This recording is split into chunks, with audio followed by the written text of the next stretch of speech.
조계종 총무원장 원행 스님이 내일로 취임 1주년을 맞습니다. BBS 뉴스가 지난 1년간의 성과와 과제를 오늘부터 2차례에 걸쳐 보도합니다.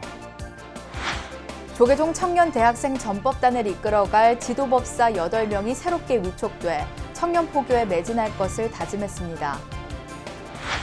불교계 장기기증 운동단체인 생명나눔 실천본부가 서울 도시과학기술고등학교와 업무 협약을 통해 생명나눔 문화 확산을 위해 노력하기로 했습니다.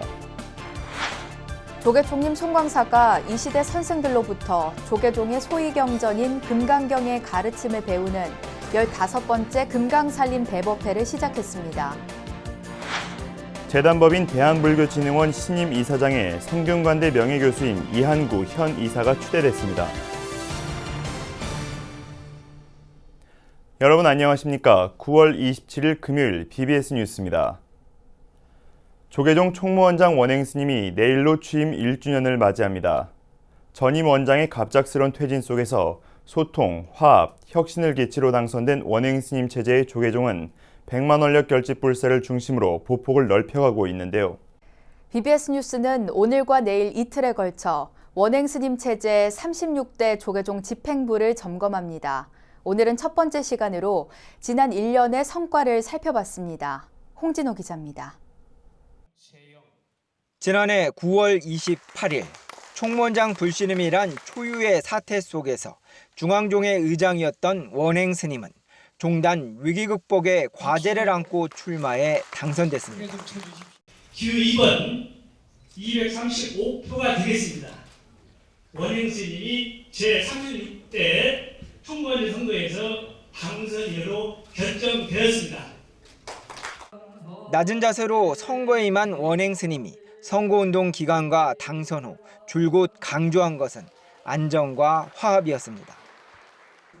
사부대전과 함께 안정과 화합 그리고 유상 제고를 위한 원력을 만들어 가겠습니다. 지난해 11월 당선 45일 만에 치러진 취임법회는 화합의 소통과 혁신을 추구하면서 제36대 총무원 종체계 기조를 완성했습니다. 제36대 총무원은 소통과 화합, 혁신을 기조로 성가 공동체 정신을 회복하고 부처님 가르침의 사회적 효양을 통해 미래 불교를 열어가도록. 신년 기자회견에서는 기존 백년대계 본부를 화합과 혁신위원회, 문화창달위원회, 100만 원력 결집위원회로 재편했고 백년대계 본부의 조직을 재편하여 취임 초부터 강조해온 화합과 혁신위원회와 문화창달위원회, 100만 원력 결집위원회를 발족하여 종단의 변화와 혁신을 추진하겠습니다. 이어 지난 4월에는 하루 100원 이상 보시하는 100만 명을 모으겠다는 원력을 세우며 경주 남산 마해불상 복원과 인도 부다가야 한국 사찰 건립 등을 위한 100만 원력 결집불사에 돌입했습니다. 100만 대성 원력 보살을 결집하는 것이 한국 불교의 내일을 열기 위한. 백년대계본부 사무총장 일감스님은 36대 집행부는 출범 1년을 거치면서 빠르지는 않지만 내실 있게 순항하고 있다고 밝혔습니다. 이어 조만간 화합과 혁신위원회가 공식 출범하고 그동안 중앙에 집중됐던 100만 원력 결집불사의 거점이 다음 달 5일 화엄사를 시작으로 전국 교구본사로 확대된다고 발표했습니다.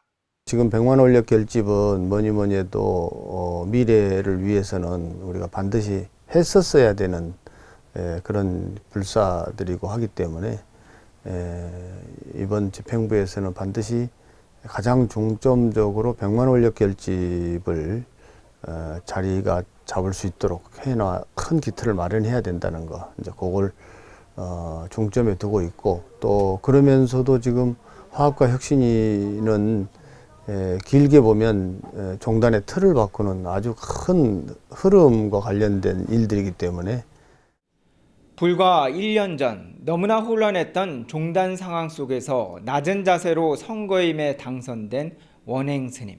100만 원력 결집불사를 전면에 내세운 36대 집행부는 원행 스님 집권 2년 차인 내년에 구체적 성과를 보여줄 것으로 전망됩니다. 조계종에서 BBS 뉴스 홍진호입니다. 조계종이 내년 10월 봉정을 목표로 종단 최초로 추진하고 있는 불교성전 편찬 작업에 속도를 내고 있습니다. 조계종 불교성전 편찬 추진위 기획위원장 정인 스님은 제5차 회의에서 오는 12월 초안 원문을 작성해 내년 6월 최종 원고를 완료하고 내년 10월에는 불교성전을 봉정할 계획이라고 밝혔습니다. 그러면서 중앙종회의 지적사항에 대해 불교성전이 윤문 등의 과정에서 치열한 논의가 예상되지만 당초 일정대로 진행되고 있다고 강조했습니다. 조계종은 첫 종단본 불교성전 편찬을 위해 오는 11월 전체 내용을 검토하는 워크숍 등을 진행할 예정입니다. 전국 대학 캠퍼스 현장에서 청년 포교 활동을 펼치는 조계종 청년 대학생 전법단을 이끌어갈 지도법사들이 새롭게 위촉됐습니다.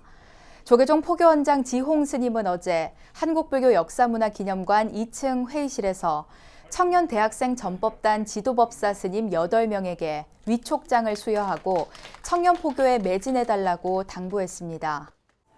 탈종교화 시대라고 하는 그런 상황 속에서 젊은 청년, 어린이, 청소년 이 계층이 종교에 대한 관심이 제일 없어가지고 여러분들이 앞으로 활동을 함으로 인해 가지고 현장에서 학교에서나 사찰에서나 청년 대상으로 한 전법 활동이 활발하게 일어나지 않을까 하는 그런 기대를 겁니다. 조계종 포교원이 운영하는 청년 대학생 전법단 지도법사는 성균관대와 경희대, 국민대, 제주대 등 8개 대학 불교학생회를 지도하는 스님 8명으로 구성됐습니다.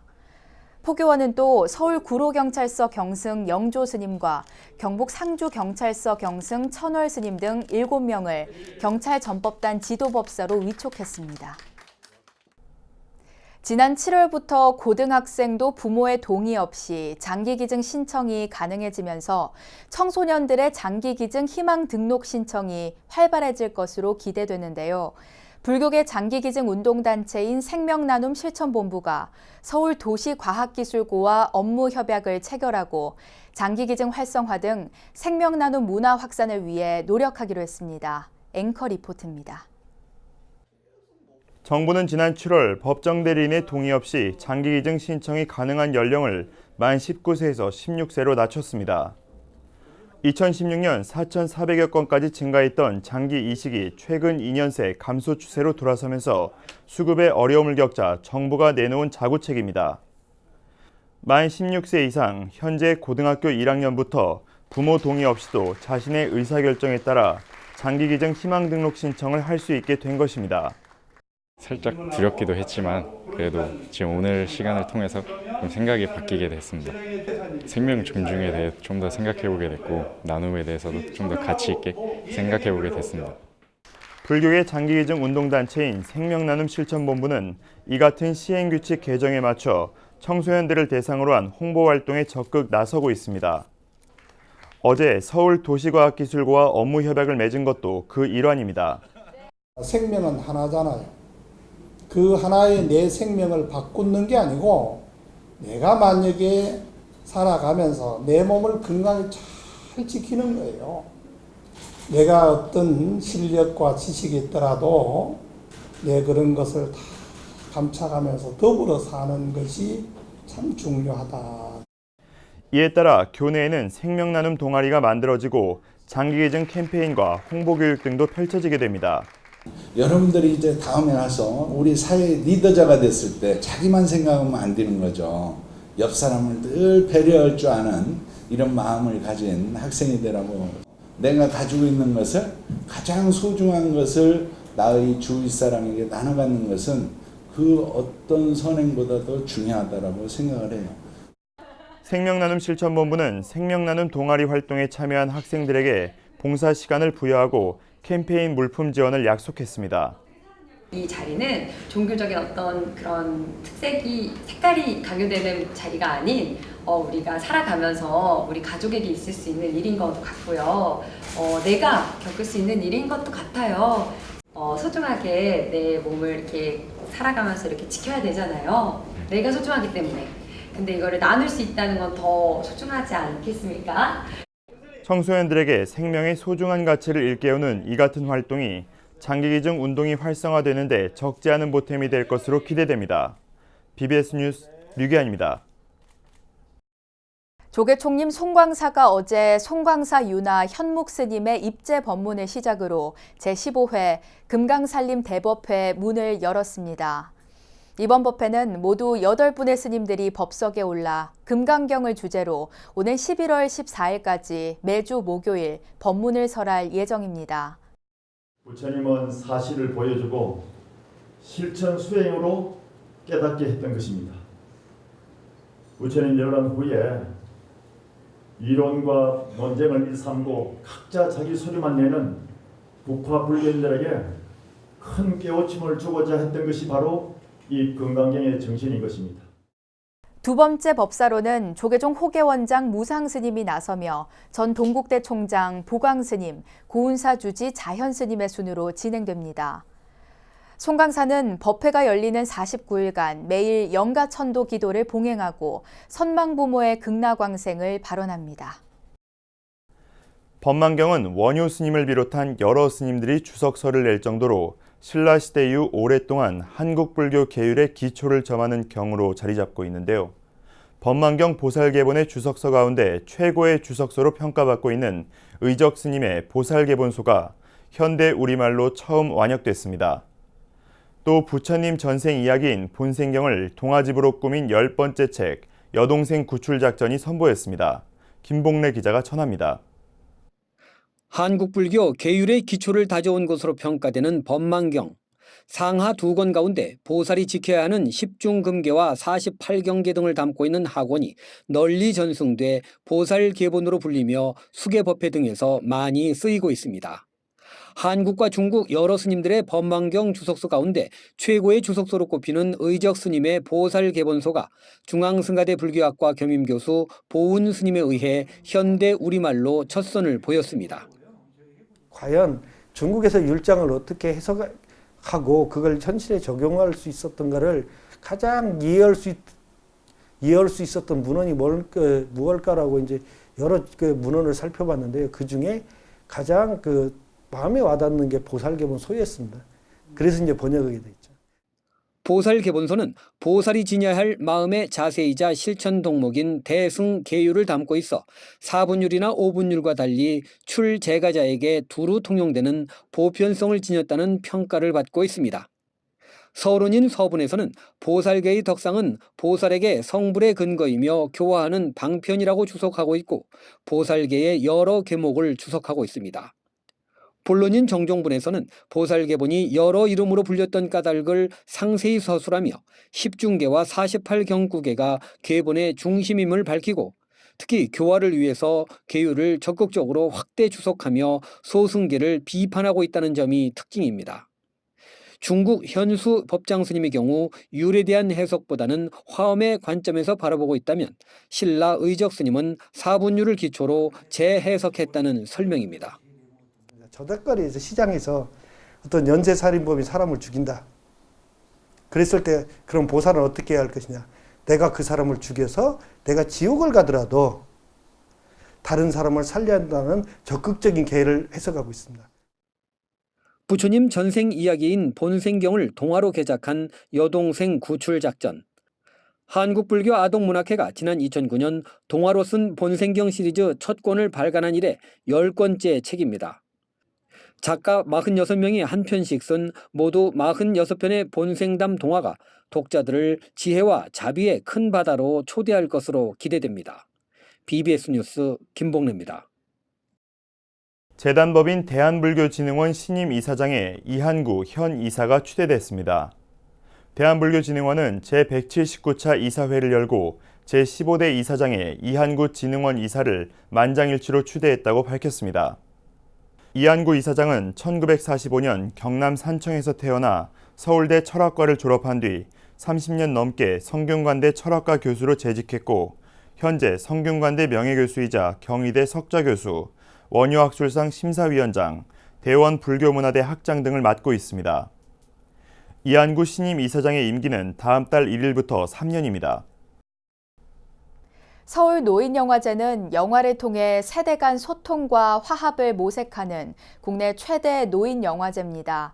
영화를 매개로 어르신들의 삶에 활력을 불어넣고 문화 생산의 주체로 활동할 수 있도록 돕는 자리가 될 것으로 기대됩니다. 정영석 기자가 취재했습니다. 100세 시대를 살고 있는 우리나라 노년의 삶을 다룬 다큐멘터리 영화입니다. 10분에서 길게는 30분 정도의 영상을 통해 어르신들의 일상적 삶의 단면을 담담하게 그려내고 있습니다. 보이스 피싱을 처음 접한 시골 노인, 80세를 넘긴 이들의 정감 넘치는 동창회 등 일상에서 겪는 어르신들의 진솔한 이야기들이 펼쳐집니다. 경찰서요? 우리 아들이요? 몇째 아들? 합의금 얼만디? 500만 원이요. 서울 노인 영화제 개막작은 미국 선댄스 영화제 관객상을 받은 나는 다른 언어로 꿈을 꾼다란 제목의 해외 작품이 선정됐습니다.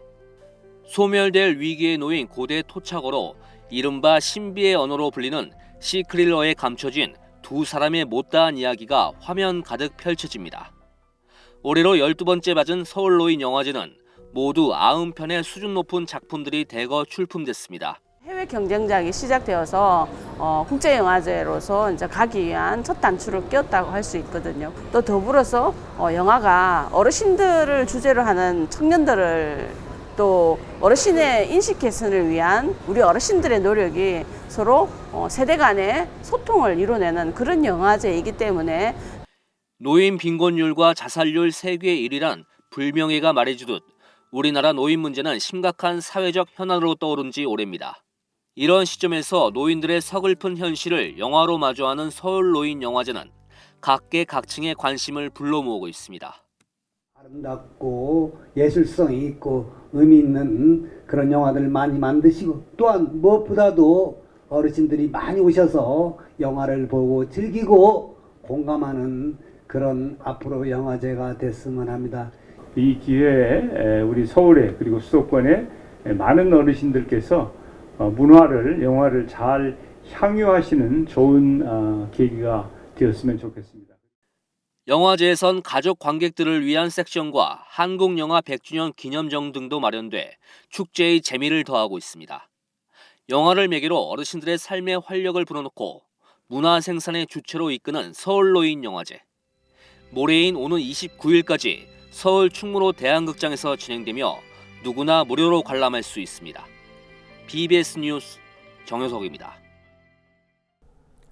학부모들의 관심이 큰 대입제도 개편이 학생부 전형의 투명성 강화부터 시작될 것으로 보입니다.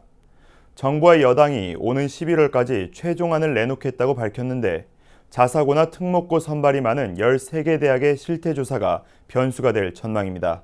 박성용 기자입니다. 더불어민주당의 교육 공정성 강화 특별위원회 발족식을 겸한 교육부와의 첫 연석회의. 대입제도 개편 논의의 첫 단추는 학생부 종합전형의 투명성과 공정성 확보였습니다.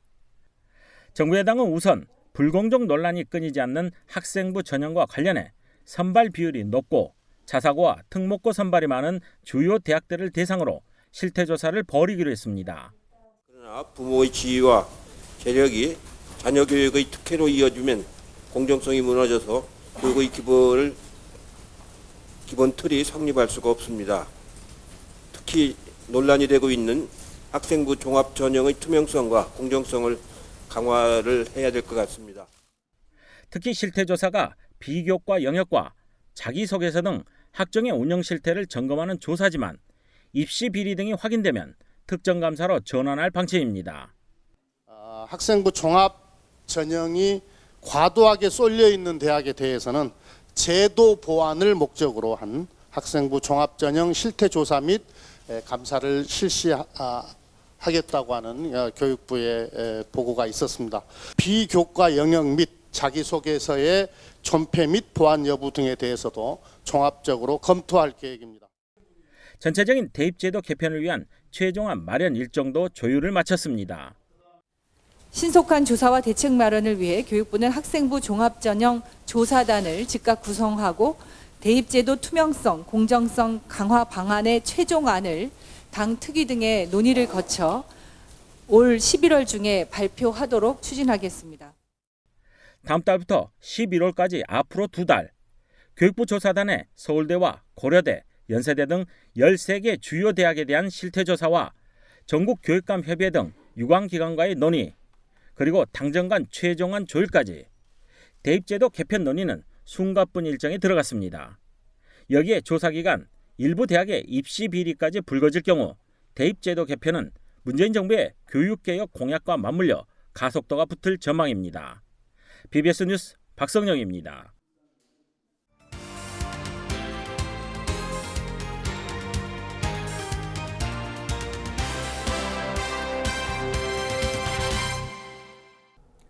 초고령 사회로 접어들면서 장례문화 개선에 대한 필요성이 커지고 있습니다. 과거에는 산소 형태의 매장 중심이었다면 최근에는 화장률이 증가하고 수목장, 잔디장 등 친자연적인 장례문화로 변화되고 있는데요. 장례문화 개선을 위해 국민 인식 전환과 제도 개선을 위해 노력하는 기관이 있습니다. 바로 한국장례문화진흥원인데요. 고경석 이사장을 권은희 경제산업부장이 만났습니다. 이사장님 안녕하세요. 안녕하세요. 최근 한국장례문화진흥원에서 지역 순회 설명회를 개최하고 있다고 들었거든요. 네. 어떤 취지의 어떤 설명회인가요? 저희가 이제 전국을 다니면서 설명회를 가지고 있는데요. 친자연 장례를 치르는 방법이라든지 이런 거를 설명을 해드리고 있습니다. 예를 들면 화장의 장점이라든지 또 많은 분들이 보면 기존의 묘지를 개장을 해서 화장을 하시고자 하는 분들이 많이 있습니다. 그런 분들에서 하는 방법이라든지 이런 여러 가지 방법을 설명을 해드리고 질문도 받고 답변도 해드리고 도와드리는 그런 과정을 거치고 있습니다. 이런 그 설명회가 장례문화 개선에 많은 도움을 주고 있나요? 인식 전환에? 네, 그렇습니다. 여기에 주로 참석하신 분들이 노인분들, 그다음에 여론을 주도하는 층이 그런 분들이 대부분입니다. 그래서 듣고 오시고는 상당히 공감을 많이 받고 있고 여러 가지 많은 변화를 일으키는 것으로 알고 있습니다. 우리나라 장례 문화가 과거에 비해서 많이 달라졌죠? 많이 달라졌습니다. 10년 전에 비하면 어떤 점들이 많이 달라졌을까요? 과거에는 사막을 했다면 주로 이제 산소를 써서 산소를 써서 이제 장례를 치렀죠. 근데 지금은 대부분이 화장을 하고 있습니다. 화장률이 아주 급속히 높아져서 올해 같은 경우에는 저희가 한 88% 정도 화장할 것으로 전망하고 있습니다. 네, 화장률이 상당히 많이 높아졌다라고 말씀해 주셨는데 네. 그러면 우리나라 화장장의 비율은 어떻게 됩니까? 화장을 하게 되면 이제 화장로가 필요한데요. 그럼 화장할 수 있는 장소가 59개소가 있습니다.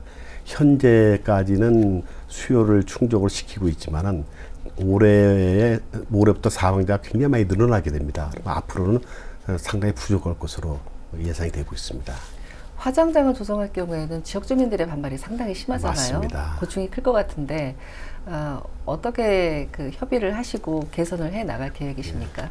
이 화장은 앞으로 우리나라에 계속 필요한 부분이 계속 늘어나는 부분입니다. 그리고 누구나 다 이제는 이용을 해야 되는 그런 시설인 거죠. 그래서 이것은 내 시설이지 혐오나 기피 시설은 결코 아니다. 그래서 그런 부분에 대한 인식 개선이 좀 필요합니다. 그래서 저희가 많은 부분을 화장은 필수 시설이라는 것을 강조를 하고 그런 부분 교육할 때도 많이 강조를 하고 있습니다.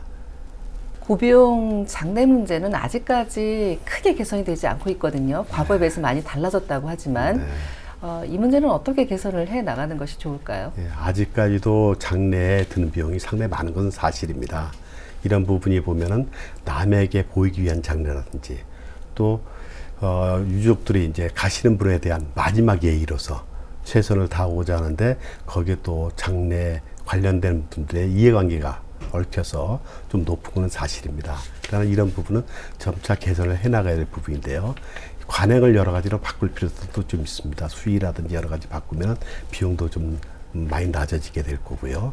또 장례 방법도 간소화시키면 또 많이 떨어질 수 있는 부분이 있습니다. 그래서 그런 부분을 위해서 저희 한국장례문화진흥원이 여러 가지 관련 기관과 회의도 하고 있고 교육시킬 때도 그런 능력을 포함시켜서 교육을 시키고 있습니다. 네. 이사장님 취임하신 지 1년 정도가 좀 지났는데요. 앞으로 남은 임기 동안 장례 문화 개선을 위해서 어떤 노력을 하실 계획이신가요? 예, 장례에 대한 인식을 개선하는 것은 이제 당연히 해야 될 거고요. 절대적으로 부족한 게 장례 관련 시설입니다. 이런 부분에 대한 확충 부분도 앞으로 해나가야 될 거고요. 또 저희 장례문화진흥원도 출범한 지 얼마 안 됐기 때문에 굉장히 규모가 좀 작고 일을 수행하는데 어려운 점이 좀 있습니다. 그래서 이런 부분을 적극적으로 할 수 있도록 인력 확충도 해나가고 예산 확보도 해나가도록 하겠습니다. 앞으로 장례 문화 개선을 위해서 많은 역할을 해주시기를 기대하겠습니다. 오늘 말씀 고맙습니다. 감사합니다. 제36대 조계종 총무원장 원행 스님이 내일로 취임한 지 꼭 1주년을 맞습니다. 지난 1년간 원행 스님은 종단 화합과 소통을 위해 노력하고 하루 100원씩 보시하는 불자 100만 명을 모으는 100만 원력 결집 불사에 첫 발을 내딛는 등 한국 불교의 중흥을 위한 기반을 닦는 데도 힘을 쏟아왔습니다. 앞으로도 국립공원 문화재구역 입장료 문제 해결과 종단 불사의 원만한 추진, 승려복지 활성화, 남북 불교 교류 등 풀어야 할 과제들이 적지 않습니다. 원행 스님이 남은 임기 동안 4부대 중 하나하나의 원력을 모아 한국 불교의 밝은 미래를 열어나가기 위한 든든한 토대를 마련해 주길 기대해 봅니다. 이상으로 9월 27일 금요일 BBS 뉴스를 마칩니다. 시청자 여러분 고맙습니다.